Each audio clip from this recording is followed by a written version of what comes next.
Hello everyone, Earl Henderson, Primordial Defense. Thank you for watching. I have another Monday quarterback video for you. I'm going to play this video and then pause intermittently and talk about things that are going on to better explain what's going on and talk about things that I think that were done right and or done wrong. Without further ado, here we go.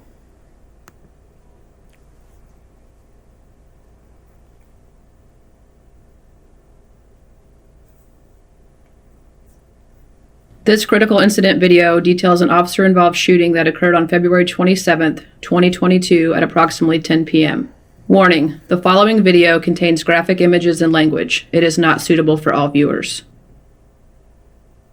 Shortly after 10 p.m., IMPD Southeast District officers responded to a report of a traffic accident in the 1600 block of Lexington Avenue.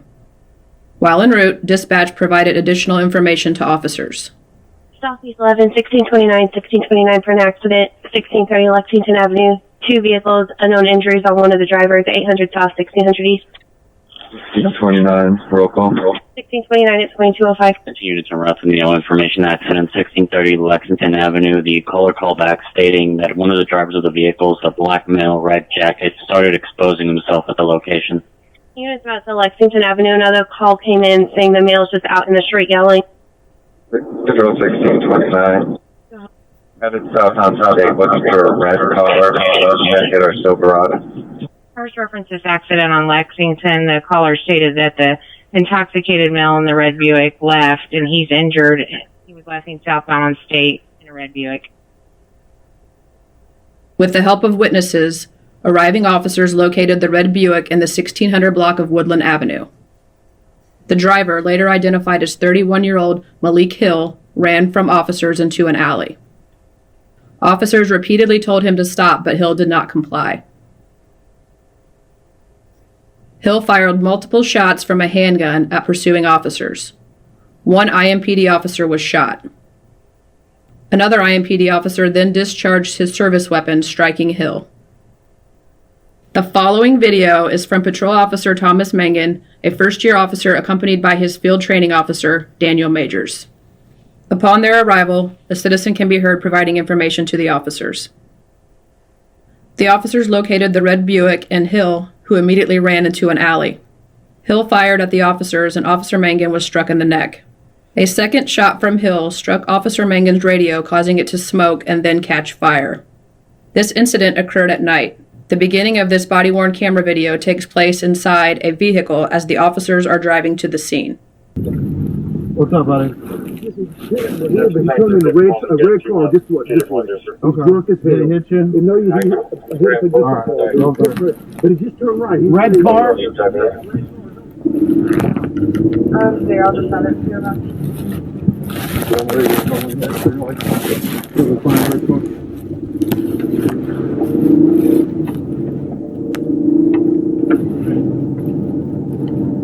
Control 1629. Headed south on state, looking for a red collar, jacket or Silverado. Might be back, yeah. Might be back here. Come around the other side of the block. No, flip around. Intoxicated male in the red Buick left southbound on State in a red Buick. Go down Woodlawn, westbound.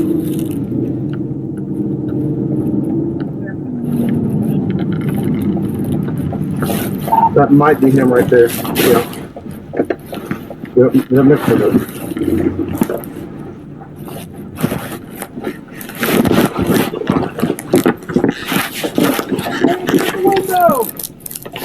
Hands out the window!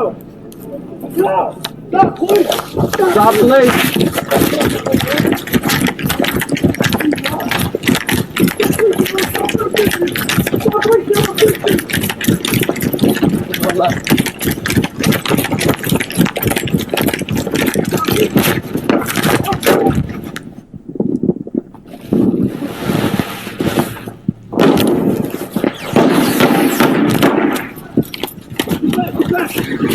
Get down! Hey, right here!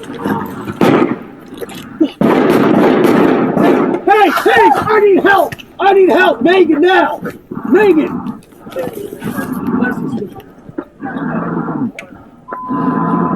Officer shot, give me backs here, I need backup now. After Hill fired 2 shots with at least 1 round striking Officer Mangan, Hill continued to fire at pursuing officers. Officer Majors discharged his service weapon. Hill was struck with multiple rounds before running east into an alley where officers lost sight of him. Officer Majors returned to tend to Officer Mangan. Officer Mangan was transported to Eskenazi Hospital by Indianapolis Fire Department Engine 3 in serious condition. Majors returned so we'll running back east. it up Majors real quick. Officer. I need backup now. Officer shot. So we don't get to see a whole lot from this officer's body cam footage. Backs here, I need. The very beginning of it, where he's in the vehicle, most of the view is obstructed by what appears to be the seatbelt. Seatbelts are a good thing when driving down highways and you got speed and everything going on. However, at the same time, I do think they can be detrimental by being an extra thing to have to mess with when you need to be able to get out of the vehicle. And I'm always a big fan of once you go into the area and you're about to, most likely slow down and get out of the vehicle rapidly or, somewhat quickly or close to that. Not even like very urgent, just, most likely at any moment to stop and get out. I think that's an acceptable time to go ahead and shed the seatbelt. That way it's just one less thing to have to deal with.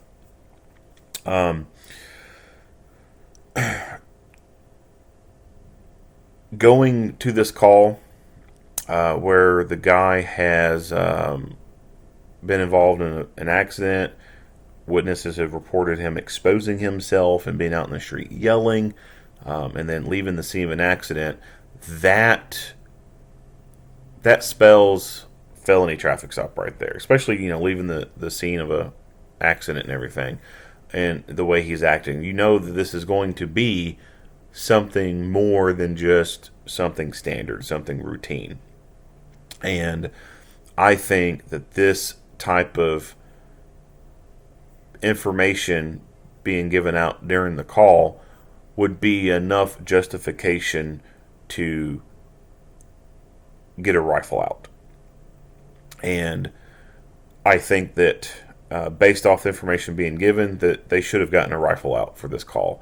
Now, with that being said, I have no idea if they have a rifle in the cab of their vehicle or not. If they did have a rifle in the cab of the vehicle, then the passenger should have got that rifle out, charged it, and got it ready to put into play.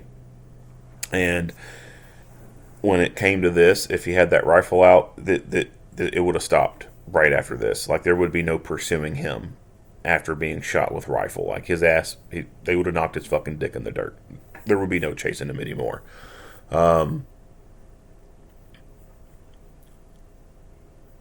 Rifle cartridges will outperform pistol cartridges every day of the week. No contest. And they are the preferred thing for gunfights. They will stop a fight real quick. And that's why I said that based off the information that they were getting from dispatch, I think that would have been good justification to get the rifle out and have it into play. Now, if it wasn't in the cab and it was maybe in the trunk of the vehicle, then when they pulled up on him and he started taking off, you can't say, oh, well, you should have went to the trunk and grabbed the rifle, because that's buying time. That's eating time up right there. So, I couldn't say anything negative to them not grabbing a rifle if it was in the trunk, because it would have taken a lot of extra time to go get that rifle, and there would have been a considerable gap in distance between one officer giving chase to the guy and them covering some distance, and then that second officer going to the rear of the car, grabbing the rifle, and then trying to catch up to them. So that's where the pros and cons of rifle placement in a vehicle come into play. Inside the cab versus leaving it in the trunk or cargo hold of the vehicle.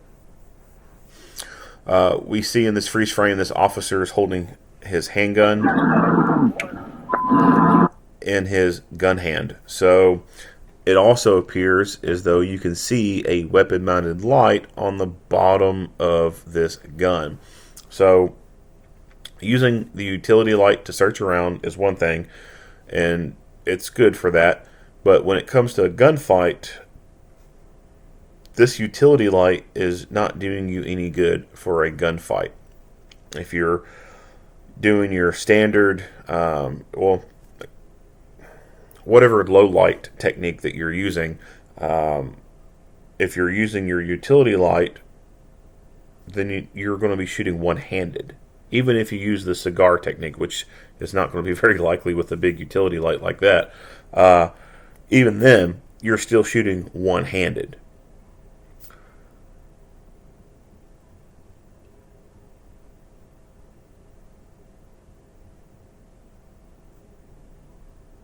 Weapon-mounted lights are good so that you can put both hands on the gun.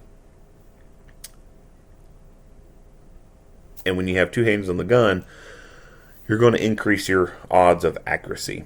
You're already at a disadvantage with a pistol because it's short-barreled and you only get 2 points of contact on that. And so when you start removing one hand, that really screws you up when you're already kind of screwed up to begin with. So in this instance, they were running and he had the utility light out illuminating their pathway as they're going, but as soon as the fight happens, that utility light should have been ditched and gun with weapon mounted light come out and weapon mounted light take over for the aiming with the light and everything like that.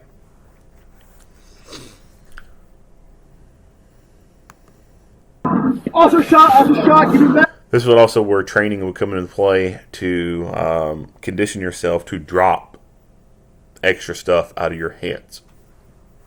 And that's something I advocate for low light training, having a utility light in your hand, utilizing it, and then during the drills, you purposely go through the motions of dropping that utility light and going straight to your weapon mounted light and utilizing that for shooting versus trying to use the utility light. And then, doing transitions, just dropping extra stuff out of those hands when they're not needed for the fight, because that utility light's not going to be useful at all for a fight. So just going through the transitions, getting used to ditching those things or jettisoning those unnecessary things from your hands and going straight to your fighting tool and utilizing the weapon mounted light that's on it. Officer Mangan, service weapon. So you can see the smoke coming off the radio. That's a first. I don't think I've ever heard of a radio being shot and then catching fire before. But I mean, when you think about it, the battery that is in it, once you puncture that battery case, that can happen. I mean, those batteries are some pretty heavy duty batteries, and they're not like a little alkaline battery or anything. So once you weaken the case on it and you basically puncture it, that can happen. They can definitely catch fire. I've heard of radios being shot before in gunfights, but I've never heard of them catching fire before. But I guess, it really depends on the angles of the bullets coming in, where they hit and everything. And I guess, this particular angle, it just happened to come in and hit the battery and weaken the structural integrity of it and then cause it to catch fire. Give me backs here. I need backup now. After Hill fired 2 shots with at least 1 round striking Officer Mangan, Hill continued to fire at pursuing officers. Before running E10 to Officer Mangan, Engine 3 in serious condition. Get up next to somebody.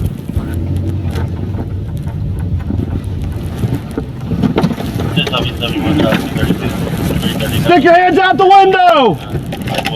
Stick your hands out the window! Get out! Stop, please! Stop, please! Until I got one running, he's gonna be one for possible DUI. Stop reaching, motherfucker! I'll shoot you! Stop reaching! I'm gonna shoot you!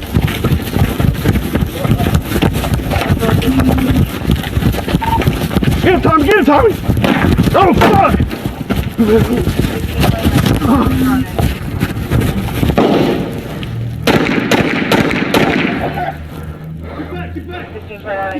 Drop the gun! Drop the gun!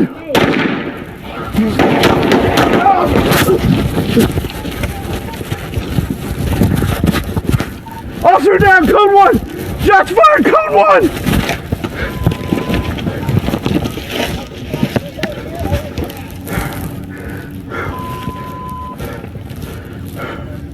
Code 1, we have a code 1 on Southeast District. Where's he at? 2097. We are 1 block north of Woodlawn in the alley.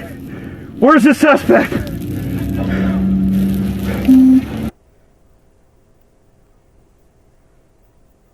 Multiple privately owned security cameras captured Hill firing at officers and then running east and crossing South State Avenue.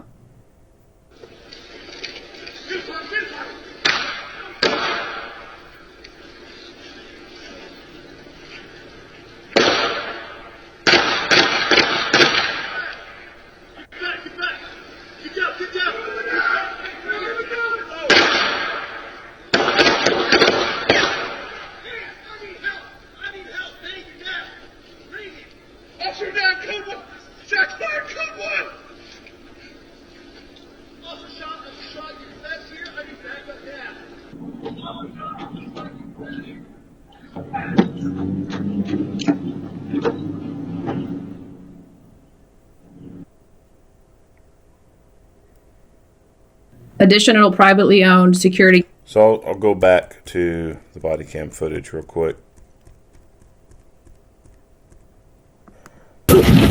Drop! Tommy, get him, Tommy! Get him, Tommy, get him, Tommy! Oh, fuck!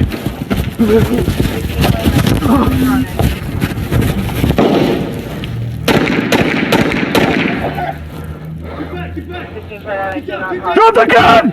Drop the gun!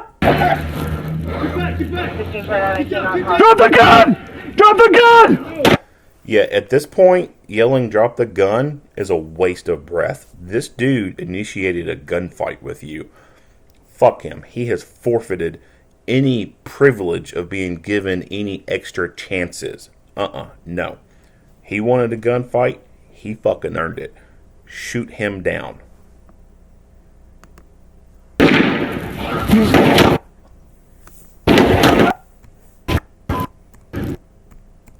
And crossing South State Avenue.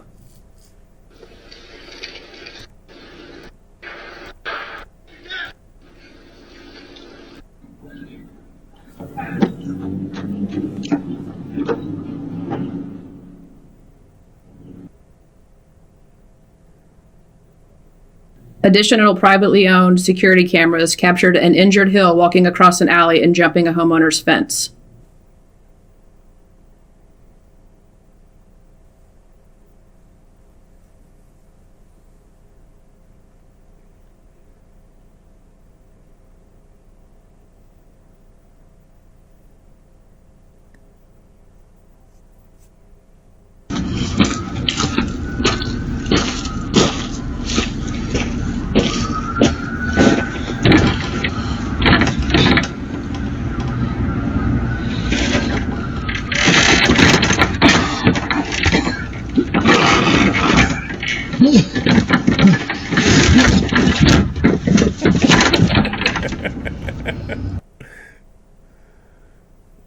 IMPD officers and Indiana State Police established a large perimeter to search for Hill. With the assistance of multiple residents and a drone, IMPD SWAT officers located Hill shortly after 11 p.m. in the area of 900 Dawson Street.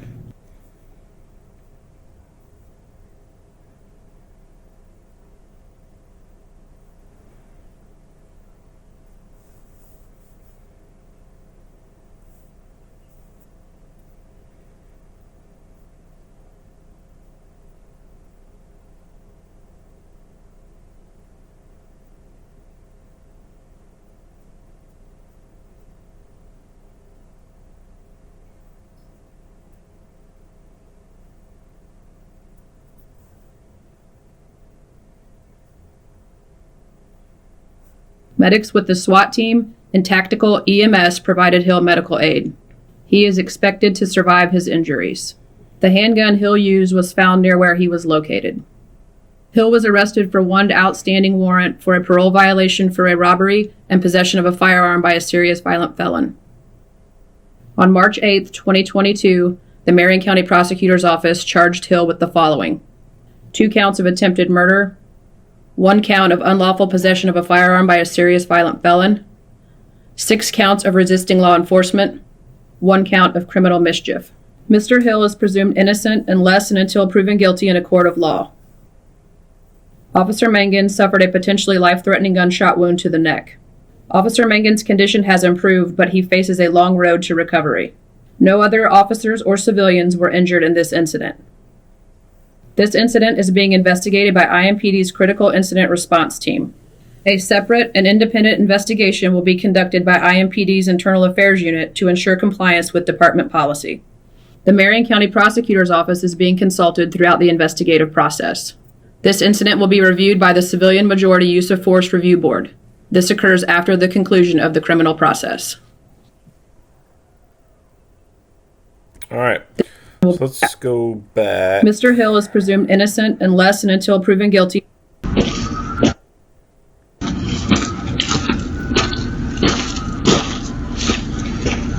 Look at this idiot holding his pants. Like he can't even wear his pants correctly. He has to hold them so they don't fall down.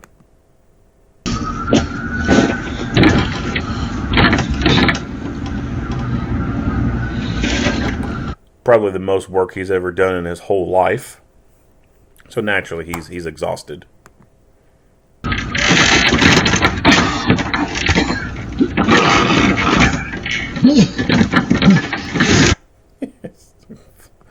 Fucking looking like a fool with your pants on the ground. All right, so something to think about is, you might be in a kind of a nice neighborhood, and this doesn't look like a bad neighborhood by any means. It looks upkept. You don't see a bunch of trash or anything laying out. It doesn't look nasty. They look like they're in good repair. Good fences up. It might not be the best neighborhood, but it looks like a decent neighborhood. And just because you don't have any shenanigans going on in your neighborhood or any oxygen thieves living there doesn't mean they might not be able to come in there. And aside from burglary attempts and everything, this is one real possibility: is someone running from the police and happen to be going through your neighborhood and happen to being able to jump your fence and either try to hide in your backyard, or because they've lost so much blood they don't and have exerted themselves so much they don't have the energy to go any further. So everyone thinks about their house as being the castle and being the safe spot. And I think that allows a lot of people to very easily transition into being into condition white, where they're not very alert, even on the curtilage of their property. And I think a lot of people probably step out their door and go to the car and don't really do a look around. They're still within that condition white, so to speak. And it's not until they get out on the road that they start to transition from white, to yellow. This is a good illustration of why the minute you open your door, you should be in condition yellow. Because someone could have tried to run from the police, and now they're hiding under your patio. Now they're hiding beside your storage shed, or they're in the bushes somewhere, and they may not have any initial desire to be there to hurt you, but you could be the opportunity for them. You could now become their bargaining chip. You could now become their hostage. They could hear the door open, bum rush you, take control over you and get you to go back inside that house and now have you as a hostage in a barricaded residence. And who knows what would happen from that point. They could also try to steal your car, to get your keys, get some money from you. And because you're a witness to this, they may decide to get rid of a witness and just flat out murder you. That way you won't be able to testify against them in court if they ever got caught. So certainly, whenever you open your door to your house, to your castle, to leave, you need to do a transition. Like, you need to make that mental switch. All right, I'm leaving the safety of my home. Something could have transpired over the course of the night while I was asleep, and my backyard is no longer safe. I need to be alert. And so I would say once you open that door and you step out, look around. Just stop, pause, look, hear, smell. Take it all in. Look towards your vehicle. Look if you got a storage shed near there, if there's bushes near there. Do a quick scan. Just look around that area. See if there's something out of ordinary. And then walk towards the car and get in it and go about your day.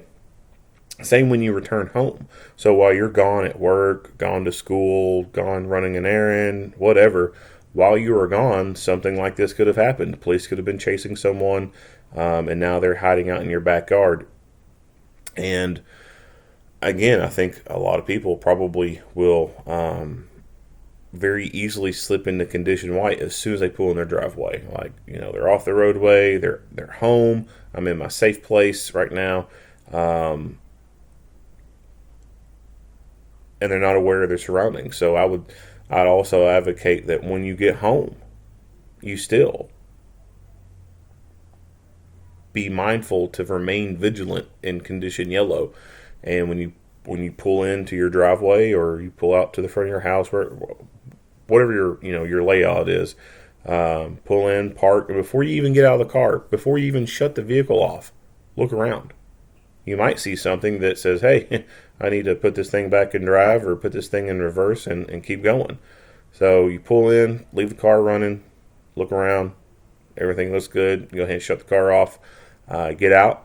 And the same thing with the pause, look, listen, smell. Get out, look around, and as you're walking towards the door, continuously, being aware of your surroundings. Because it could be an ambush kind of setup for you. And then once you're in your house, you're in your house. And I think a lot of people, like I said, get too comfortable within their house. And they think that because they're home, they're 100% safe. You're no safer in your house than you are in your car out in town. You really aren't. I mean, it's very easy for someone just to come up to your door and kick the damn thing in and come in on you. It really is. It actually might be a lot easier for someone to break into your house and come after you than to try to get into your car and get after you. But it can be extremely difficult to always remain in condition yellow. So, when we talk about the Cooper color codes, I do think that condition yellow may have some different levels in and of itself. You're in yellow 1, yellow 2, yellow 3, you could think of different things like that. Because when you're in the house, I mean, you can't 100% be at top peak condition yellow. I mean, that's just a lot of hypervigilance, and it's going to wear you out. So there has to be kind of a step down to that. But I wouldn't say stepping all the way down to condition white where you're just completely aloof to everything. So there's got to be like I said, a lower tier of yellow. So whatever, tiers you could think of in your own head. Try to categorize, there's a lower level of condition yellow and there's a higher level of condition yellow. And when you're at home, you need to be in that lower condition of yellow. You should not ever leave the yellow and go into white when you're at home, because that could be bad for you. Fences only keep honest people out, so to speak, just like, the locks on your house keep honest people out. A person can very easily scale the fence, so don't ever fall into this false sense of security that a fence is going to keep criminals out. This is just a privacy fence. This is so that people just can't see what you're doing in your backyard very easily. And that's all that is, and that's all that ever will be. This is not a security fence. If you want a fence that's a security fence to keep people out, you're going to need to put barbed wire on top of that thing. And if you live in a residential area, that's probably not going to happen. One, there's probably some type of ordinance against that. And then two, it doesn't look nice. It's very unsightly. So these fences are not security fences whatsoever. They're just merely privacy fences.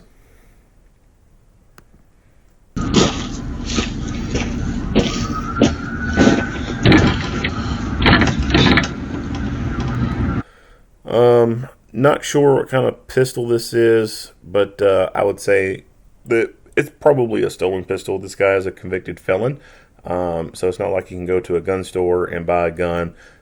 Most likely what has happened in order for him to acquire this is he's bought it off someone on the street who stole it, or he himself has stolen it. That's how a lot of guns end up on the street. They're just stolen guns. A lot of your thugs are not going to gun stores and buying them. If these guns are being bought at a gun store and making it straight to the street, then it's still an illegal act that's going on. It is a straw purchase going on. They're taking a friend or a family member who doesn't have felony convictions and giving them the money to go to the gun store to buy the gun and then get it onto the street. So even though a person is legally able to buy it, because it's a straw purchase, it's still illegal. And those straw purchases are, in my opinion, what need to be heavily prosecuted. But even if they were to be heavily prosecuted, you still run into the issues that you have right here.